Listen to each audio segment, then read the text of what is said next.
Disangka anak Pak Osama bin Laden. Nama lahir saya T. Bansui.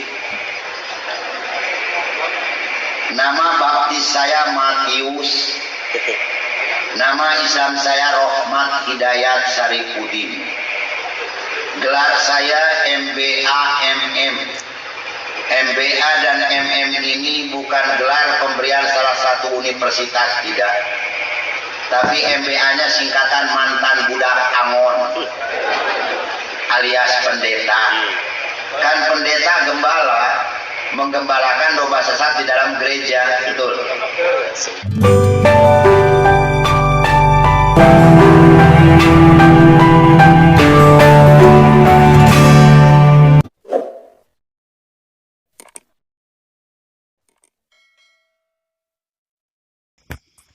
Salam teman-teman sekalian, berjumpa kembali dengan saya Arif Gula di channel TV Laskar Kristus. Teman-teman, saya percaya bahwa teman-teman semua adalah orang-orang yang luar biasa. Pada kesempatan kali ini teman-teman sekalian, kita akan membahas salah seorang ustadz ya, yang mengaku mantan misionaris, mengaku mantan pendeta.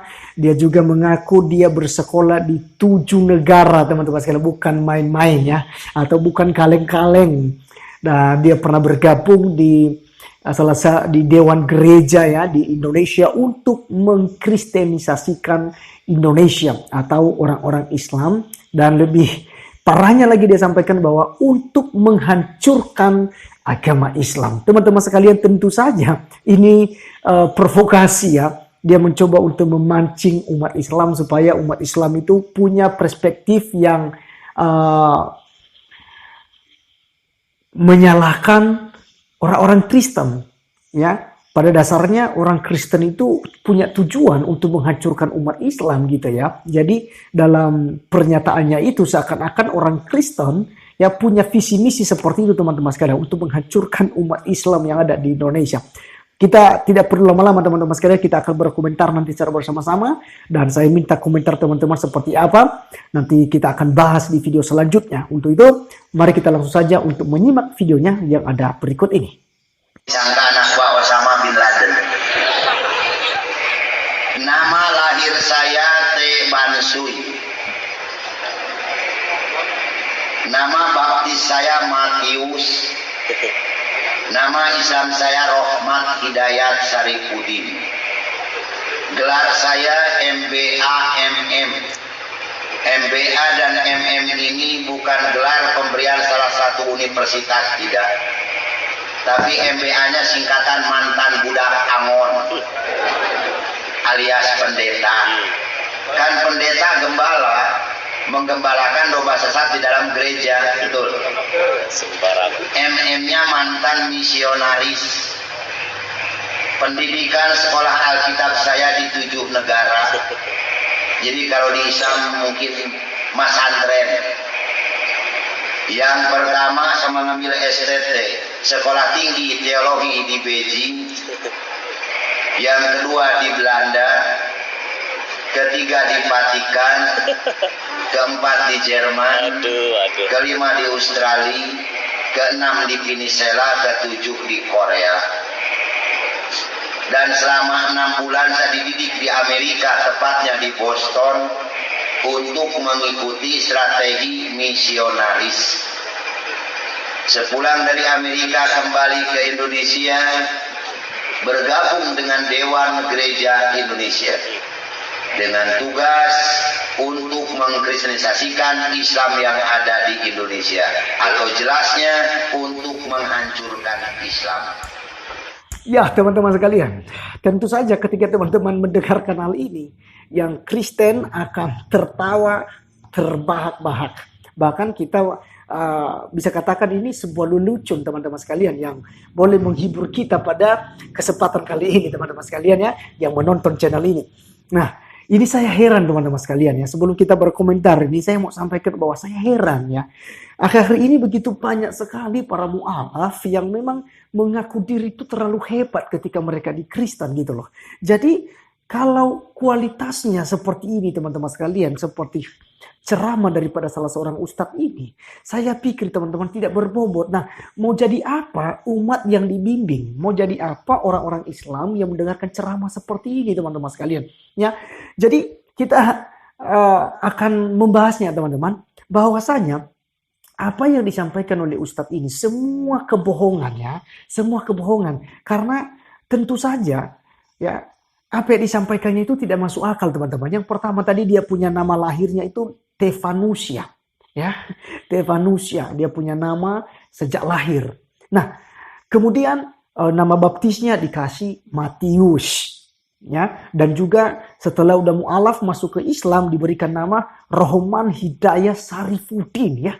Jadi teman-teman, dia ada 3 nama, teman-teman sekalian. Saya juga bingung gitu, ya, karena di dalam kekristenan, teman-teman, diajarkan bahwa ketika kita dilahirkan oleh ibu kita dan mungkin diberikan nama, maka itu tidak sembarangan, itu harus didoakan oleh salah seorang pendeta. Ketika didoakan, maka nama itulah yang akan menjadi nama sahnya selama ada di dunia ini. Dan lebih daripada itu, nama yang sudah diberikan itu akan merupakan, ya, namanya, ya, di akhirat atau ketika dia nantinya kalau dia orang baik akan masuk ke surga, maka namanya yang akan dipanggil oleh Tuhan adalah nama yang diberikan kepadanya.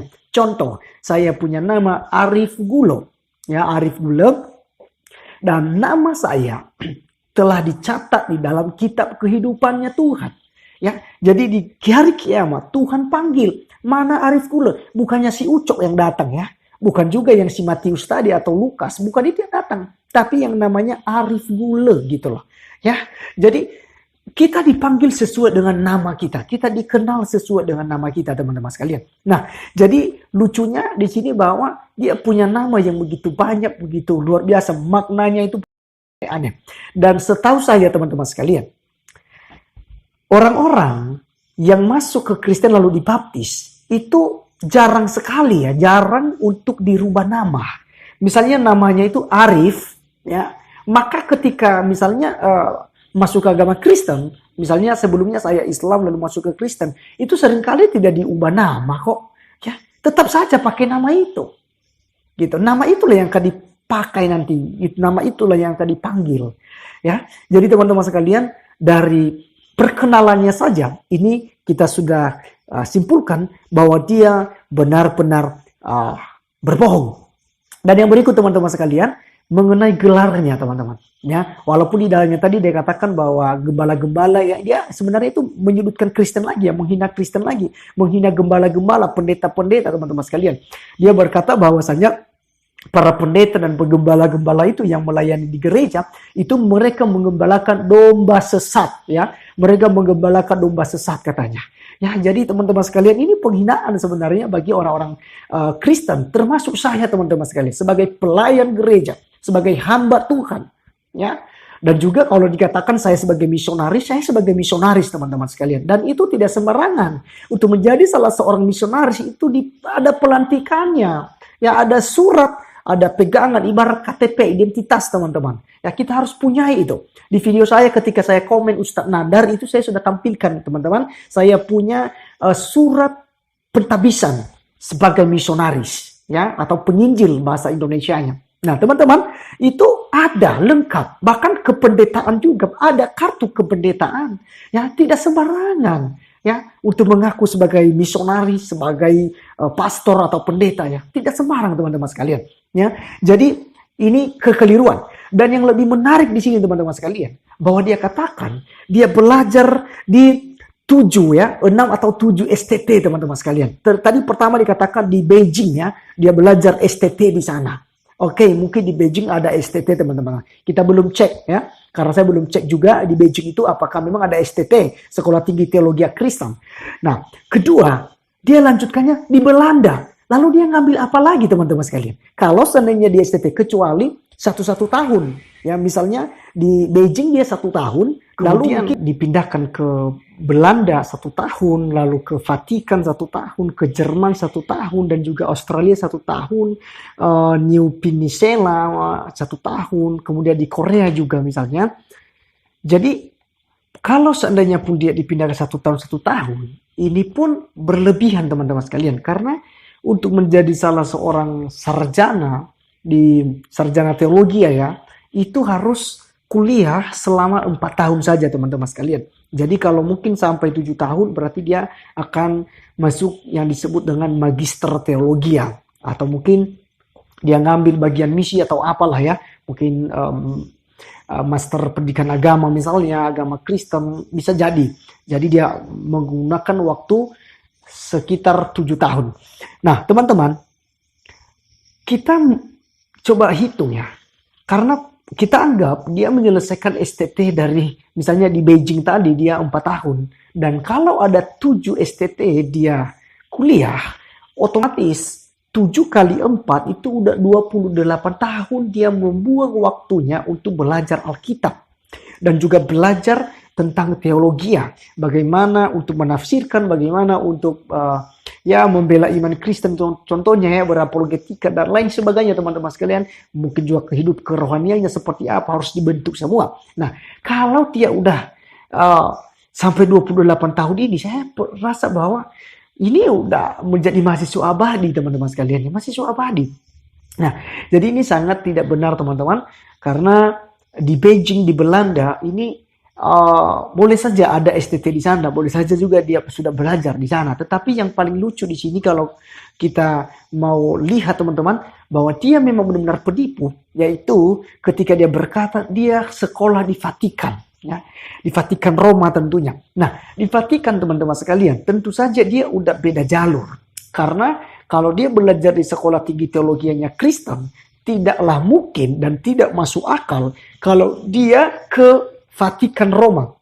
Karena kalau dia sekolah STT di Vatikan Roma, ya sekolah pastoral ya, yaitu punya agama Katolik. Jadi bukan lagi punya agama Kristen. Karena agama Kristen dan Katolik tentunya ada perbedaannya. Sehingga di Indonesia itu diberikan sebuah perbedaan antara Kristen Protestan dan juga Kristen Katolik. Nah, teman-teman, yang menarik di sini adalah bahwasanya dia sudah belajar ke 7 negara itu ya. Jadi ada Jerman, ada Australia, New Peninsula dan juga Korea. Dan ketika dia sudah belajar seperti yang dia sampaikan teman-teman, lalu dia mu'alaf. Dia meninggalkan agama Kristen yang dia udah pelajari mati-matian. Jadi mungkin saya pikir otaknya udah error. Atau mungkin orangnya memang on ya. Tidak ngerti gitu. Karena di kekristenan ya, diajarkan bagaimana ya hidup yang telah dijamin oleh Tuhan Yesus. Keselamatan yang sudah dijamin oleh Tuhan Yesus Kristus. Bahkan Yesus sendiri yang berkata bahwa akulah jalan kebenaran dan hidup. Tidak ada satupun yang bisa datang kepada Bapa kalau tidak melalui aku. Dan juga bahwasanya hanya di dalam Yesus Kristus Allah ada keselamatan. Nah teman-teman, kalau dia sampai mu'alaf, ini saya rasa bahwa dia bukan orang pilihan. Dia bukan orang yang dipakai oleh Tuhan untuk menjadi pelayan Tuhan. Dan juga bukan orang yang dipilih untuk memperoleh kehidupan yang kekal nantinya. Nah teman-teman sekalian, yang saya akan komen terakhir ini adalah tentang pernyataannya yang mengatakan bahwasanya dia belajar 6 bulan ya dididik di Amerika untuk mempelajari strategi bagaimana cara kristenisasikan ya orang-orang Islam. Nah teman-teman, tentu saja hal ini bohong. Dan juga dia katakan tadi bahwasanya dia bergabung di Dewan Gereja di Indonesia, tapi kita tidak tahu di mana teman-teman, karena dia tidak sebutkan apakah ini di PGI, PGLI, atau Dewan Gereja yang mana teman-teman. Ini nggak jelas. Yang menariknya adalah ketika dia berkata bahwasanya dia dididik untuk ya belajar bagaimana cara untuk menghancurkan agama Islam. Ini fitnah teman-teman. Saya mau katakan buat kita teman-teman saya, saudara-saudari saya yang muslim, ini fitnah besar. Karena di dalam kekristenan tidak diajarkan untuk apa? Untuk menghancurkan agama lain. Tidak diajarkan untuk bagaimana merusak kepercayaan orang lain. Tidak. Ya, karena di dalam kekristenan kita diajarkan untuk saling mengasihi. Kita mengasihi Allah dan juga kita mengasihi sesama kita manusia. Jadi kita tidak pernah diajarkan untuk membenci musuh kita. Bahkan di dalam ajaran Tuhan Yesus Kristus mengajarkan kepada kita bahwa Bukan hanya sekedar saja kita mengasihi orang-orang yang mengasihi kita, tetapi kita juga harus bisa mengasihi musuh kita. Dan lebih lagi dia katakan, kita harus bisa berdoa bagi orang yang menganiaya kita, yang mencaci maki kita. Kita harus berdoa bagi mereka. Jadi teman-teman sekalian, kesimpulan dari pembahasan saya melalui video daripada Ustadz ini yang sudah kita dengarkan bersama, saya mengatakan bahwasanya kita harus bisa mengampuninya. Ya, kita harus mengampuni Ustadz ini, kiranya ya Ustadz ini sebelum matinya lah ya, dia bertobat dan akan memperoleh kehidupan yang kekal. Jadi teman-teman sekalian, sampai di sini penjelasan saya di video kali ini. Kiranya kita bisa bertemu dalam video-video selanjutnya. Tuhan Yesus memberkati kita.